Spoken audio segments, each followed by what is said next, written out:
प्रिय भक्तगणों, आज आप श्रवण करेंगे दुख दरिद्र का नाश करने वाली भोलेनाथ की पौराणिक कथा। यह कथा शिव पुराण में वर्णित है। शिव पुराण में कहा गया है, जो भी भक्तगण इस कथा को शांत मन से भक्ति भाव से सुनता है तो उसकी जन्मों की दरिद्रता समाप्त हो जाती है। दरिद्र धनवान हो जाते हैं, रोगी रोग मुक्त हो जाते हैं, भाग्य का द्वार खुलता है। शिवलिंग पर जल चढ़ाने से किस फल की प्राप्ति होती है? शिव जी माता पार्वती की कल्याणकारी कथा। यदि आपने यह कथा पूरे अंत तक सुन लिया तो यकीनन आपको अपनी परेशानियों का हल, भगवान के प्रति श्रद्धा और भक्ति 100 गुना ज्यादा बढ़ जाएगी। तो इसीलिए कथा को पूरे मन से सुने। पूरा सुनने से लाभ मिलता है और आधा अधूरा सुनने से भगवान का अपमान होता है। साथ ही आप सभी भक्तगण वीडियो को एक लाइक करके ओम नमः शिवाय का जयकारा लगा दीजिए। शिव पुराण के अनुसार एक गांव में एक गरीब ब्राह्मण अपनी पत्नी व अपने पुत्र के साथ रहा करता था। उसके पुत्र का नाम सोमदत्त था। वह गरीब बूढ़ा ब्राह्मण नित्य प्रति शिव जी को जल चढ़ाया करता था और उसकी पत्नी ब्राह्मणी को ये सब बिल्कुल भी पसंद नहीं था। प्रिय भक्तों, दरअसल ब्राह्मणी पहले बहुत पूजा पाठ करती, व्रत उपवास सब कुछ करती थी। इतना कुछ करने के बाद भी उसकी गरीबी दूर नहीं हो रही थी। जब ब्राह्मण जवान था तो कहीं से कथा सुनाकर पूजा पाठ करके दक्षिणा लाता, उसी से उसका गुजारा होता था। फिर भी ब्राह्मणी इस आस में पूजा पाठ करती थी, कभी न कभी उसकी गरीबी दूर होगी।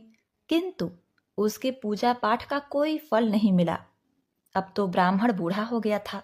उसमें इतनी शक्ति नहीं थी कि वह कहीं गांव-गांव में जाकर कथा कराए। वह बीमार रहने लगा। घर में कमाने वाला कोई भी नहीं था। ब्राह्मण का बेटा सोमदत्त गुरुकुल में पढ़ा करता था। अब ब्राह्मणी के घर में खाने के लाले पड़ गए तो वह गुस्से में पूजा पाठ करना छोड़ देती है और ब्राह्मण को भी पूजा पाठ करने से मना करने लगती है और कहती थी कि भोलेनाथ और अन्य देवी देवताओं का पूजा करते करते जवानी से बुढ़ापा आ गया, लेकिन भगवान ने हमारी गरीबी दूर नहीं की, उल्टा अब तो दाने दाने को मोहताज हो गए हैं। अरे, मेरी ही मति मारी गई थी कि मैंने दिन रात उपवास व्रत किया, जब तब मैं अपने शरीर को सुखा दिया। अब क्या देगा तुम्हारा शिव जो तुम शिवलिंग पर जल चढ़ाया करते हो? प्रिय भक्तगणों, ब्राह्मणी की बातों को सुनकर ब्राह्मण कुछ नहीं कहता। उसे तो अपने आराध्य भोलेनाथ पर विश्वास था। अब ब्राह्मण का बेटा अपनी शिक्षा पूरी करके गुरुकुल से वापस अपने घर आ गया और अपनी माता पिता की सेवा करने लगा। एक दिन की बात है, सोमदत्त शिव मंदिर में अपने पिता के साथ पूजा पाठ कर रहा था और वहीं पर शिव भक्तों को कथा सुनाने लगा। वह कहता है कि जो भक्त भगवान की कथा को सुनते हैं, उनकी मन में जो इच्छा रहती है, भोलेनाथ उनकी मनोकामना पूरी करते हैं। प्रिय भक्तों, सोमदत्त की ये सब बातें मंदिर में पूजा करने आए उसी राज्य के राजा ने सुन लिया और उसे यह बात बहुत ही अच्छी लगी और उसने सोमदत्त को अपने यहाँ राजकुमारी को कथा सुनाने के लिए नौकरी पर रख लिया। अब सोमदत्त प्रतिदिन राजा के लड़की को कथा सुनाने जाया करता था। वहां से दक्षिणा में जो भी मिलता उसमें ही वह अपने परिवार का पालन पोषण करने लगा। इस पर भी ब्राह्मणी खुश नहीं थी। उसने कहा, मुझे अपने बच्चे की भविष्य की चिंता है। हमारा जीवन तो जैसे तैसे कट गया, लेकिन मेरे पुत्र का जीवन अभी बाकी है। हमारे मरने के बाद उसका क्या होगा? हमारी भक्ति पूजा पाठ का फल लगता है कभी नहीं मिलेगा। क्या भोलेनाथ को मेरा दुख दिखाई नहीं देता? मेरा पुत्र राजा के घर से जो कुछ भी लेकर आता है, माना कि उससे हमारे पूरे परिवार का पेट भर जाता है, किंतु और भी आवश्यकताएं कैसे पूरी होंगी? ईश्वर ने अपनी आंखें क्यों बंद कर रखी हैं? क्या मेरे पुत्र को हमारे तरह ही गरीबी में रहना होगा? प्रिय भक्तगणों, ब्राह्मण और ब्राह्मणी की ये करुण पुकार जब माता पार्वती ने सुना तो उन्होंने शिव जी से कहा, हे देव, हे महेश्वर, आप सर्वज्ञ हैं, आप क्यों इन दोनों की परीक्षा ले रहे हैं प्रभु? ब्राह्मण आपका परम भक्त है, अब आप उसके दुख का नाश करें प्रभु, अन्यथा कोई ब्राह्मण भी आपका पूजा करना बंद ना कर दे, कहीं उसके मन में आपके प्रति विश्वास समाप्त न हो जाए। भोलेनाथ ने कहा, हे देवी, आप चिंता ना करें, मैंने उनके भाग्य उदय का बीज तो पहले ही बो दिया है। अब हम दोनों को साथ में लक्ष्मी जी विष्णु जी को लेकर इस ब्राह्मण के घर जाने का समय आ गया है। मेरी कृपा के साथ ही वो ब्राह्मण दंपत्ति विष्णु लक्ष्मी के भी कृपा के पात्र हैं। उन दोनों पति पत्नी ने हम दोनों की पूजा एक साथ की है। हे देवी, पृथ्वी लोक पर जाकर हमें शिवलीला करनी है। प्रिय भक्तगणों, अब शिव जी तुरंत माता पार्वती जी के साथ नंदी पर सवार होकर बैकुंठ लोक में जाते हैं, जहां दयानिधि भगवान विष्णु शेषनाग के सैया पर विराजमान थे। माता लक्ष्मी उनके पांव दबा रही थीं। तब शिव जी ने विष्णु जी से पृथ्वी लोक पर चलने को कहा। विष्णु जी बोले, हे देवी लक्ष्मी, चलिए, हमारे भक्त का बुलावा आ गया है। अब क्या था, चारों देवी देवता ने साधु का भेष धारण कर पृथ्वी पर उपरोक्त ब्राह्मण के घर पहुंचकर अलख जगाई और कहा, अलख निरंजन, अलख निरंजन। घर में से बूढ़ा ब्राह्मण निकला। उसने उन्हें प्रणाम किया तो उन साधु भेषधारी भगवान विष्णु और शिव जी ने कहा, हम रात्रि में आपके घर पर विश्राम करेंगे। इस पर ब्राह्मण पुत्र सोमदत्त ने अतिथि देवो भव ऐसा विचार कर कहा, महाराज, मेरे घर में दक्षिणा में मिले दाल भात आदि से हम तीनों के भोजन की पूर्ति होती है, अतः मैं एक समय के भोजन की व्यवस्था कर सकता हूँ। साधुओं ने उसे एक बर्तन देकर कहा कि वह दाल भात इस बर्तन में बनाओ, तो हम सबका दोनों समय का भोजन बन जाया करेगा। इस प्रकार उस बर्तन में बने भोजन से दोनों समय के भोजन की पूर्ति हो गई। अगले दिन प्रातः में सोमदत्त जाने लगा तो साधु रूपी भगवान शिव जी ने पूछा, हे पुत्र, तुम कहाँ जा रहे हो? उसने कहा, हे साधु महाराज, मैं राजा की लड़की को कथा सुनाने जा रहा हूँ। साधु ने कहा, तुम कथा सुनाने के बाद राजा की लड़की से पूछना कि तुम किस अभिलाषा की पूर्ति के लिए कथा सुनती हो। अब सोमदत्त राजकुमारी को कथा सुनाने के बाद वही प्रश्न पूछता है कि तुम किस अभिलाषा की पूर्ति के लिए कथा सुनती हो। राजा की लड़की ने कहा, मैं इस अभिलाषा से कथा सुनती हूँ कि मुझे ऐसा वर मिले जिसकी चर्चा सभी की जबान पर हो, उसके माथे पर चांद और सूरज की रोशनी हो तथा वह भाग्य का ऐसा धनी हो कि उसके कदमों में लक्ष्मी थिरकती हुई हो तथा ऐसी बारात हो जैसी किसी ने अब तक नहीं देखी हो। प्रिय भक्तगणों, अब वापस आकर सोमदत्त ने राजकुमारी की सारी बातें साधुओं को बताई। अब देखिए, अब अगले दिन प्रातः काल में जब वह कथा सुनाने के लिए जाने लगा तो साधुओं ने कहा, बच्चा, आज फिर वही प्रश्न करना। वह फिर से तुम्हें कल वाली बातें बताए तो तुम यह तुरंत कह देना कि जैसा पति तुम्हें चाहिए वैसा केवल मैं ही हूँ। ऐसा कहकर भागा आना। सोमदत्त ने कहा, हे साधु महाराज, कहाँ एक मैं गरीब ब्राह्मण जिसका घर उसकी दी हुई दक्षिणा पर चलता है, और कहाँ वह राजा की पुत्री। राजा मुझे और मेरे परिवार को मृत्यु दंड देकर मौत के घाट उतार देगा, अतः मैं ऐसा नहीं करूंगा। साधुओं ने कहा कि ठीक है, हम तुम्हें परिवार सहित अभी श्राप से भस्म किए देते हैं। सोमदत्त पहले ही उनके चमत्कार से डरा हुआ था। उसने सोचा कि राजा तो बाद में मृत्यु दंड देगा, ये तो अभी अपने श्राप से भस्म कर देंगे। अतः साधुओं को आश्वासन देकर कथा सुनाने के लिए चला गया। कथा सुनाने के बाद सोमदत्त ने कहा, हे राजकुमारी, कल आपने जो बताया था उसके अनुसार जैसा वर तुम्हें चाहिए वैसा वर मैं ही हूँ। ऐसा कहकर तुरंत वह वहां से भाग आया। राजा की पुत्री को एकदम आघात पहुंच गया। उसने दासी के द्वारा अपने पिताजी को बुलाकर सब बात बताई। राजा ने आश्वासन दिया कि उस उदंड ब्राह्मण को उसकी सजा मिलेगी। राजा ने तुरंत अपने मंत्रियों से विचार विमर्श किया। एक वरिष्ठ मंत्री ने कहा, महाराज, उसने अपराध तो फांसी दिए जाने वाला किया है, परंतु वह एक ब्राह्मण है। उसे फांसी देने पर एक ब्राह्मण हत्या का पाप लगेगा। कुछ ऐसा किया जाए कि वह दंडित भी हो जाए और ब्रह्म हत्या का पाप भी न लगे। प्रिय भक्तों, काफी विचार विमर्श करने के बाद तय हुआ कि शादी का निमंत्रण पत्र कुछ शर्तों के साथ भिजवाया जाए। राजा ने शर्तों वाला निमंत्रण पत्र लिखवाकर अपने नौकर के हाथ सोमदत्त के पिता के पास भिजवा दिया।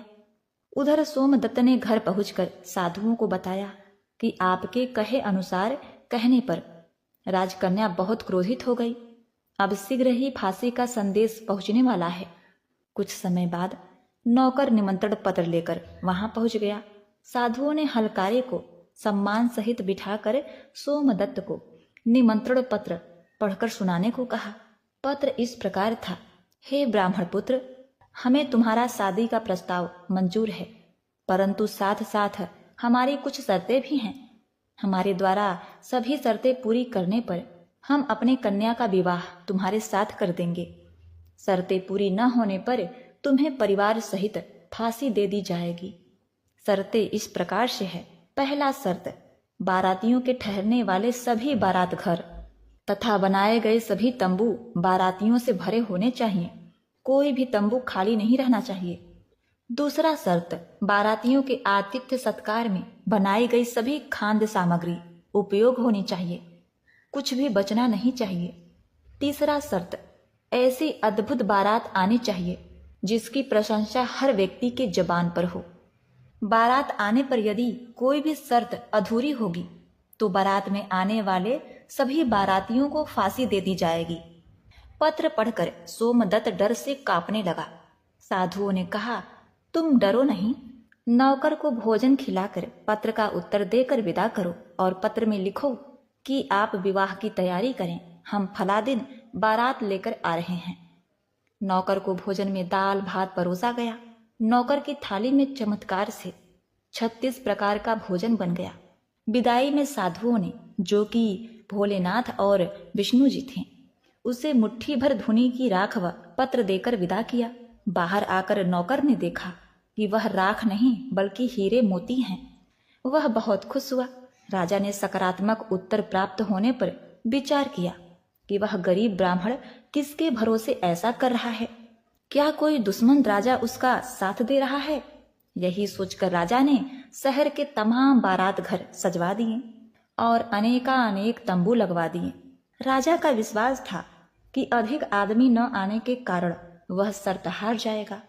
सोमदत्त अपनी बारात में चलने के लिए जिसे भी कहता, वही उसे यह कहकर मना कर देता कि नहीं, तुम्हारा तो अंतिम समय आ गया है, हम बारात में तुम्हारे साथ मरने के लिए क्यों जाएं? ऐसी बात सुनकर वह बहुत ही परेशान था। शादी वाले दिन सोमदत्त को परेशान देखकर साधुओं ने कहा, पुत्र, आज तुम्हारा विवाह है और तुम परेशान हो रहे हो। तैयार होकर हमारे साथ चलो। तुम किसी बात की चिंता मत करो, हम तुम्हारे साथ हैं। सोमदत्त ने भाग्य में जो लिखा है वही होगा, यही सोचकर तैयार होकर साधुओं के साथ चल दिया।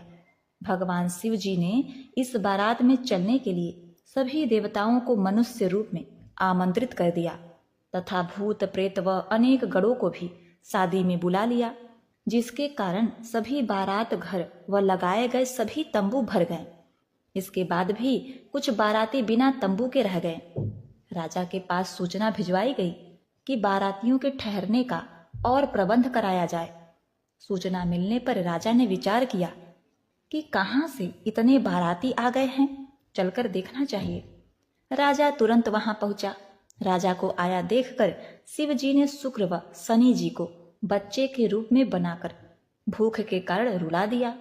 राजा ने 2 बच्चों को रोते हुए देखकर पूछा कि यह बच्चे क्यों रो रहे हैं? साधु बने शिवजी ने कहा, इन्हें भूख लगी है राजन। राजा ने उन बच्चों को खाना खिलाने के लिए भेज दिया। कुछ समय बाद राजा के कर्मचारी ने आकर बताया कि महाराज, वे दोनों बच्चे तो सारा का सारा खाना खा गए हैं और फिर भी भूख भूख चिल्ला रहे हैं। ऐसा सुनकर राजा बहुत परेशान हुआ।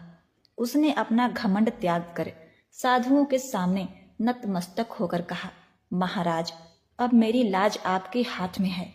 साधुओं ने कहा, कोई बात नहीं, सब कुछ ठीक हो जाएगा।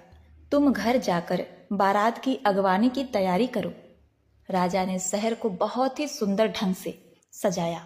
जगह जगह झालरों से पूरा शहर एक दुल्हन की तरह सजाया गया। सोमदत्त भी विवाह की पोशाक में एक राजकुमार की तरह बहुत सुंदर दिखाई दे रहा था। शाम के समय उसे एक सुंदर रथ में बिठाया गया। रथ के आगे अनेक प्रकार के बैंड बाजे नगाड़े वाले झूम रहे थे, नाच रहे थे। दूल्हे के मस्तक पर सेहरे को चांद और सूरज से सजाया गया। बाराती हाथ में मुद्राएं लेकर एक दूसरे पर न्यौछावर करके इधर उधर उड़ा रहे थे। बारात के इस विहंगम दृश्य को देखकर लोग आपस में कहने लगे कि इस ब्राह्मण के भाग्य को तो देखो, इसके मस्तक के सेहरे में चांद सूरज और चारों तरफ से इस प्रकार धन लक्ष्मी उड़ाया जा रहा है, मानो किसी बड़े राजा की बारात निकल रही है। ऐसी बारात हमने अपने जीवन में कभी नहीं देखी और न आगे देखने की उम्मीद है। यह भाग्य का बड़ा धनी है। प्रजा की इस प्रकार के बातों को सुनकर सद्वाइन रूपी माता पार्वती, उन्होंने कहा, प्रभु आप जिस पर कृपा करते हैं उसके लिए अन्न धन के भंडार खोल देते हैं। भगवान भोलेनाथ ने कहा, हे पार्वती, जो भक्तगण मेरी पूरी श्रद्धा भक्ति से पूजा करते हैं, मैं उन्हें उनके पूजा का फल अवश्य देता हूँ। उन्हें दुख तभी तक झेलना पड़ता है जब तक कि उनके पाप कर्म खत्म नहीं हो जाते। पुण्य कर्म जैसे ही उदय होते हैं उनके भाग्य के दरवाजे खुल जाते हैं। और जो भक्त भगवान की कथाओं को सुनता है उन्हें भी राजकुमारी की तरह फल प्राप्त होता है। राजकुमारी ने प्रतिदिन भगवान की कथाएं सुनी। उसने मन में जो भी कामना की उसे वह मिला। यह तो भोलेनाथ, माता पार्वती, विष्णु जी, लक्ष्मी जी के महिमा था, जिसके कारण ब्राह्मण धनी हो गया। उसका भी घर महल की तरह सुंदर हो गया। उसके घर में नौकर चाकर इत्यादि की कमी नहीं थी। अपार धन दौलत से घर भरा हुआ था। और ब्राह्मणी ने भी फिर से भगवान की पूजा अर्चना करनी शुरू कर दी। खूब दान दक्षिणा देना शुरू कर दिया और नित्य प्रति भगवान के कथाओं को सुना करती थी। एक बार प्रेम से बोलिए, लक्ष्मी नारायण भगवान की जय, पार्वती पते हर हर महादेव। ओम नमः शिवाय। जय माता पार्वती। प्रिय भक्तगणों, आज आप श्रवण करेंगे शिव पुराण में वर्णित शिव पार्वती संवाद कथा। प्रिय भक्तगणों, एक बार भगवान शिव माता पार्वती के साथ भ्रमण कर रहे थे। उसी समय माता पार्वती भगवान शिव से कहने लगी, हे प्रभु, मेरे मन में 3 प्रश्न उठ रहे हैं। यदि आप मेरे इन तीनों प्रश्नों के उत्तर दे दें, मेरे मन के शंकाओं का समाधान कर दें, तो मेरे मन को बहुत ही शांति मिलेगी। तब भगवान शिव कहते हैं, हे पार्वती, तुम अपने तीनों प्रश्नों को बताओ। मैं तुम्हारे तीनों प्रश्नों के उत्तर देकर तुम्हें संतुष्ट करने का प्रयास करूंगा। माता पार्वती कहती हैं, प्रभु, मेरे 3 प्रश्न हैं। पहला प्रश्न, स्त्री के कौन से पूर्व जन्म के कर्मों से उसका पति से तलाक अर्थात दुराव हो जाता है। दूसरा प्रश्न, कौन सी स्त्री का पति सदा धनवान रहता है। तीसरा प्रश्न, कौन से मनुष्य के भाग में धन होते हुए भी वह गरीब ही रह जाता है। क्योंकि मैंने देखा है कि इस कलयुग में स्त्री पुरुषों का वैवाहिक जीवन 7 जन्मों का तो दूर 7 दिन, 7 महीने, 7 साल तक भी नहीं टिकता। बहुत सारे स्त्री पुरुष अपने पवित्र वैवाहिक जीवन को बर्बाद कर रहे हैं। ऐसा क्यों हो रहा है। माता पार्वती की बातों को सुनकर शिव जी ने कहा, हे देवी पार्वती, मैं एक छोटी सी कथा सुना रहा हूँ। इस कथा को सुनकर आपके तीनों प्रश्नों के उत्तर निश्चित ही मिल जाएंगे। इस प्रिय भक्तगणों, आपसे भी निवेदन है कि इस कथा को आधा अधूरा छोड़े बिना पूरे अंत तक श्रवण करिएगा। मद्रास नामक स्थान पर बहुत समय पहले वहां एक ब्राह्मण रहता था। उस समय सरस्वती और लक्ष्मी की आपस में नहीं बनती थी, इसीलिए वह सरस्वती का पुजारी ब्राह्मण निर्धन था। वह प्राचीन परंपरा के अनुसार शिष्यों को पढ़ाता था। गुरुकुल की परंपरा के अनुसार शिष्य उसके लिए गांव जाकर भिक्षा मांगते थे। भिक्षा में जो भी मिलता था उसी से उसका गुजारा हो जाता था। ब्राह्मण की पत्नी को बच्चा होने वाला था। ऐसे में ब्राह्मण की पत्नी को चिंता होने लगी कि उसकी संतान का लालन पालन इतनी गरीबी में कैसे होगा। इसी बात को लेकर वो अक्सर ब्राह्मण को उसकी गरीबी के लिए ताने मारने लगी। वे कहती, न जाने मुझे किन कर्मों की सजा मिली है जो मेरा विवाह मेरे पिता ने एक कंगाल से कर दिया। हे पार्वती, ब्राह्मण को ये बात अच्छी नहीं लगी। ताने सुन सुनकर वह परेशान हो चुका था। फिर एक दिन उसने एक फैसला लिया और अपने सबसे प्रिय और सूझबूझ वाले और सबसे तेजस्वी शिष्य को बुलाकर सारी जिम्मेदारी उसे दे दी। इसके बाद 4-5 महीने में लौटने का आश्वासन देकर धन कमाने राजधानी चला गया। ब्राह्मण के जाने के बाद वह शिष्य ने अपनी सारी जिम्मेदारियां ईमानदारी के साथ निभाया। आस पास के गांव वालों को जब पता चला तो सब लोगों ने मिलकर ब्राह्मण के यहाँ अनाज और जरूरत का बाकी सामान भिजवा दिया। आश्रम में बाकी शिष्यों को वह शिक्षा देने लगा। इस तरह सब कुछ सही रास्ते पर चलने लगा। एक रात को ब्राह्मणी ने पुत्र को जन्म दिया। दरवाजे के पास खड़े शिष्य को जब पता चला तो उसने सोचा कि आगे क्या क्या करना है।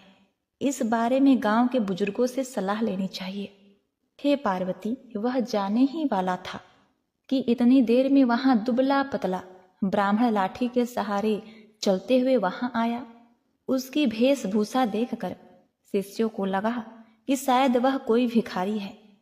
शिष्य बोला, ओ बाबा, कौन हो तुम? आधी रात को यहाँ कैसे आना हुआ? तो उस बुजुर्ग ने कहा, अभी मत पूछो कौन हूं मैं, मुझे कुछ काम है, मुझे अंदर जाने दो। उस दुबले पतले ब्राह्मण ने जवाब दिया। तो उस शिष्य ने कहा, ऐसे कैसे जाने दो? कम से कम अपना परिचय तो दीजिए। और भला आप इस स्थिति में एक असहाय स्त्री के पास कैसे जा सकते हैं? शिष्य दरवाजे पर रास्ता रोके हुए खड़ा था। ब्राह्मण ने हंसते हुए जवाब दिया, तो सुनो, मैं विधाता हूं, सबका भाग्य लिखने वाला। आज यहाँ बच्चा पैदा हुआ है तो बस उसी का भाग्य लिखने चला आया। भाग्य लिखने वाले को कौन रोक सकता है भला?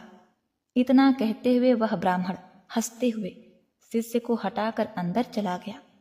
जब वह बाहर आया तो उस शिष्य ने उत्सुकतावश पूछा, महाराज, आपने क्या लिखा उस नन्हे बच्चे के बारे में, मेरे गुरु भाई के बारे में? हे पार्वती, आज तक विधाता ने किसी को बताया है क्या कि उन्होंने किसके भाग्य में क्या लिखा है? परंतु शिष्य भी उन्हें ऐसे नहीं जाने देने वाला था। पीछा न छोड़ते देखकर ब्राह्मण विवश होकर बोला, यही जानना चाहते हो ना कि क्या लिखा है? तो मैंने यह लिखा है कि ये लड़का हमेशा निर्धन ही रहेगा। इसके पास घर में एक गाय और एक बोरा अनाज के अलावा कुछ भी नहीं रहेगा। कितना भी परिश्रम कर ले, यह धन नहीं कमा पाएगा। इतना कहते ही वह ब्राह्मण वहां से चला गया। शिष्य को उसके इस व्यवहार पर बहुत गुस्सा आया, परंतु वह ब्राह्मण अब जा चुका था, इसलिए कुछ किया नहीं जा सकता था। हे पार्वती, कुछ महीने बाद गुरुकुल का ब्राह्मण लौट आया। आकर जब उसने देखा कि सब कुछ व्यवस्थित ढंग से चल रहा है तो उसे बड़ी ही प्रसन्नता हुई। अपने साथ वह काफी धन कमाकर लाया था। अब उसे किसी बात की कोई चिंता नहीं थी, इसीलिए उसका जीवन अब हंसी खुशी गुजरने लगा। लेकिन वह खुशी ज्यादा दिन तक न टिक सकी। सब धन खत्म हो गया और कमाई का और कोई साधन न होने से एक बार फिर गरीबी आ गई। हे पार्वती, अब सुनो। अब ब्राह्मण का परिवार 2 साल पहले वाली हालत में आ गया। इस बार फिर ब्राह्मणी को बच्चा होने वाला था। ऐसे में जब ब्राह्मण ने शिष्य से अपनी स्थिति के बारे में विचार विमर्श किया तो शिष्य ने उसे फिर से राजधानी जाने की सलाह दी। हे पार्वती, ब्राह्मण पहले की तरह अपनी सारी जिम्मेदारी अपने उसी बुद्धिमान शिष्य के कंधों पर छोड़कर राजधानी चला गया। सब कुछ वैसे ही फिर से चलने लगा जैसे पहले चलता था। फिर से गांव के लोग अनाज व जरूरी सामान दे गए। समय आने पर ब्राह्मणी की कोख से एक कन्या ने जन्म लिया। जब शिष्य को इस बात की खबर हुई तो वह गुरु बहन को देखने के लिए गया, लेकिन उसके पहुंचने से पहले ही वहां वही दुबला पतला ब्राह्मण पहुंच गया था जो अपने आप को विधाता बता रहा था। उसे देखकर शिष्य को गुस्सा तो बहुत आया, परंतु वह कर भी क्या सकता था। हे पार्वती, जब वह ब्राह्मण भाग्य लिखकर बाहर निकले तो शिष्य ने पूछा, कहो महाराज, अब कौन सा चक्रव्यूह रचकर आए हो? उस ब्राह्मण ने कहा, अरे भाई, गुस्सा क्यों होते हो? मैं तो यहाँ बस अपना काम करने आया था। सबका अपना काम है, मेरा भी काम है, इसमें मैं क्या कर सकता हूँ? हे पार्वती, इस प्रकार से चेहरे पर व्यंग्यात्मक मुस्कान लिए हुए ब्राह्मण ने कहा। तो शिष्य बोला, अच्छा महाराज, ठीक है, मगर बताओ तो सही, आखिर मेरी गुरु बहन के भाग्य में क्या लिखा आपने? तब उस ब्राह्मण ने कहा, इस लड़की का विवाह नहीं होगा। हाँ, लेकिन इसे देखने वाले बहुत आएंगे, फिर भी ये सारा जीवन कुंवारी ही रहेगी। इतना सुनते ही शिष्य को गुस्सा आ गया और उसने उस ब्राह्मण को वहां से भाग जाने के लिए कहा। ब्राह्मण पहले की ही भांति मुस्कुराता हुआ चला गया, लेकिन उस शिष्य के मन को अशांति दे गया। वह सोच में पड़ गया कि अगर ये सच में विधाता था तो उसके गुरु भाई और गुरु बहन का भविष्य क्या होगा, कैसे कटेगा उनका जीवन। हे पार्वती, मैं क्या कहूँ। खैर, धीरे धीरे समय बीतने लगा। 1 साल, 2 साल, 3 साल करते करते कई साल बीत गए। शिष्य का गुरु यानी कि वह ब्राह्मण वापस नहीं आया। राजधानी से जितने व्यक्ति आते उतनी बातें करते। कोई कहता ब्राह्मण की मृत्यु हो गई, कोई कहता वह अपनी पत्नी से परेशान थे इसलिए संन्यास लेकर जंगल में चले गए। शिष्य भी ब्राह्मण के घर और गुरुकुल की सारी जिम्मेदारी संभाल रहा था। सबके साथ साथ उसने अपने गुरु भाई और गुरु बहन को भी शिक्षा देकर उन्हें शिक्षित कर दिया। हे पार्वती, इस तरह 18 साल बीत चुके थे। ब्राह्मणी का पुत्र 20 वर्ष का हो गया। शिष्य को अब लगने लगा कि अब उसका गुरु भाई गुरुकुल की व्यवस्था संभालने लायक हो गया है।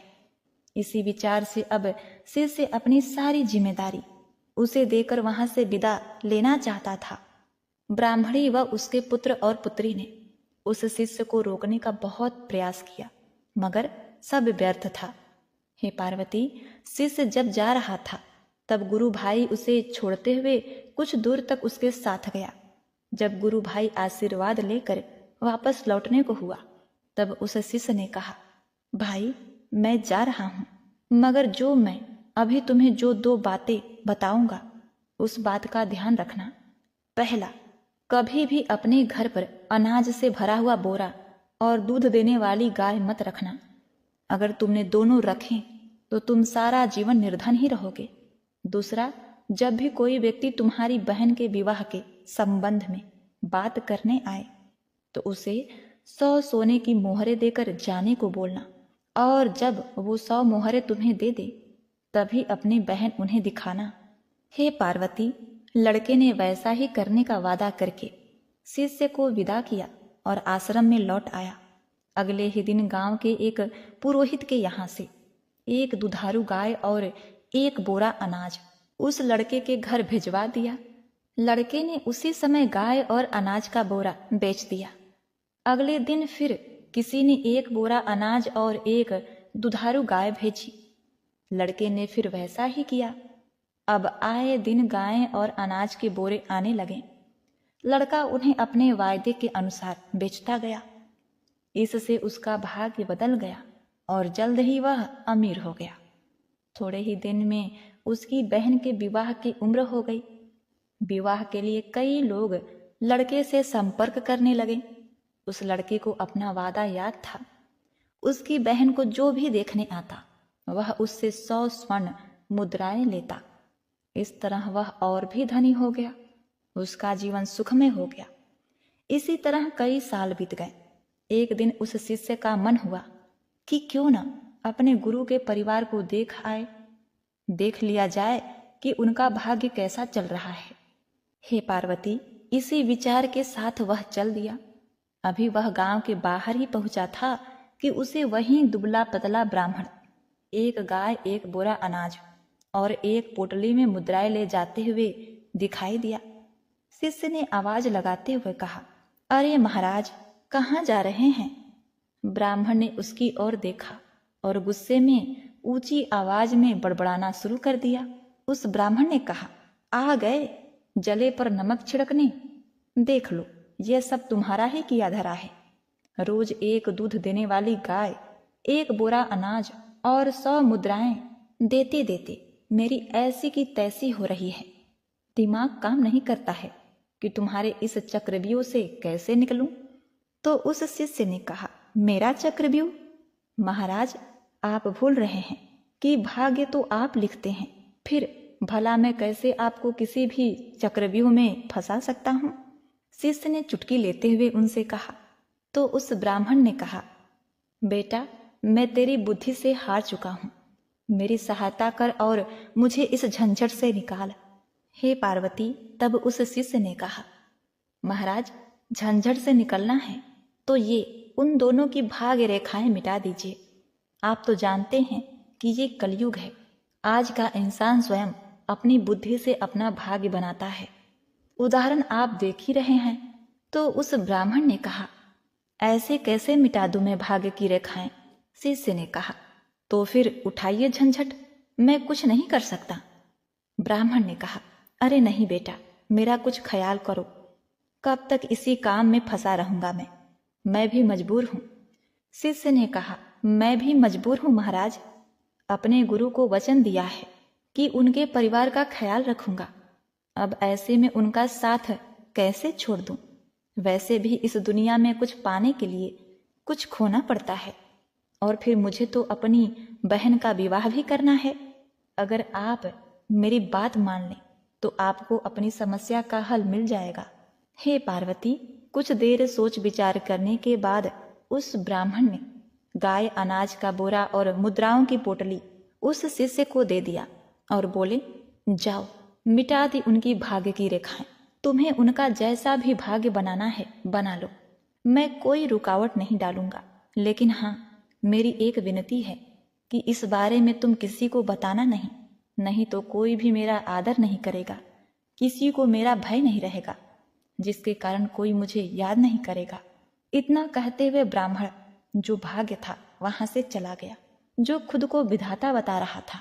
तो हे पार्वती, इससे ये सिद्ध हो गया कि मनुष्य जो अपनी बुद्धि से अपना भाग्य बदल सकते हैं, यदि मनुष्य अपने लक्ष्य के लिए पूरी तरह से समर्पित हैं, तो ऐसी कोई चीज नहीं जो वो हासिल नहीं कर सकते। परेशानियों में ही मनुष्य के सफलता का रहस्य छुपा होता है। ये तो मनुष्य के मानसिकता पर निर्भर करता है कि उनका जीवन कैसा होने वाला है। और पार्वती, आपने पूछा था ना कि उस भिखारी का भाग्य क्या है? तो वह भिखारी बुद्धिहीन है, उसके अंदर बुद्धि लेस मात्र भी नहीं है, इसीलिए आज वह भिखारी है। यदि उसमें बुद्धि होती तो वह उस आंगन को खुद ना खोद कर किसी अन्य से खुदवा कर उसमें से धन निकाल कर बाकी का धन अपने पास रखता और मेहनताना के रूप में उस खुदाई करने वाले को देता, और इस प्रकार वह धनवान बन जाता। किंतु बुद्धिहीन होने के कारण वह मरने के डर से खुदाई नहीं कर रहा है, वह अपने बुद्धि का इस्तेमाल बिल्कुल भी नहीं कर रहा। यदि मनुष्य का भाग्य रूठा हुआ है तो भी कोशिश करने से अपने बुद्धि से वह अपने भविष्य को बदल सकता है। मनुष्य में अथाह क्षमता है कि वह अपने भाग्य को बदल दे, किंतु मनुष्य अपने भाग्य पर ही रोता रहता है। भाग्य भी उसकी परीक्षा लेता है। उस भिखारी को यदि धनवान बनाना है तो सबसे पहले उसे सद्बुद्धि दीजिए। प्रिय भक्तगणों, भोलेनाथ की बातें सुनकर माता पार्वती अति संतुष्ट हुई। उन्होंने भोलेनाथ को बारंबार प्रणाम किया। पार्वती पते हर हर महादेव।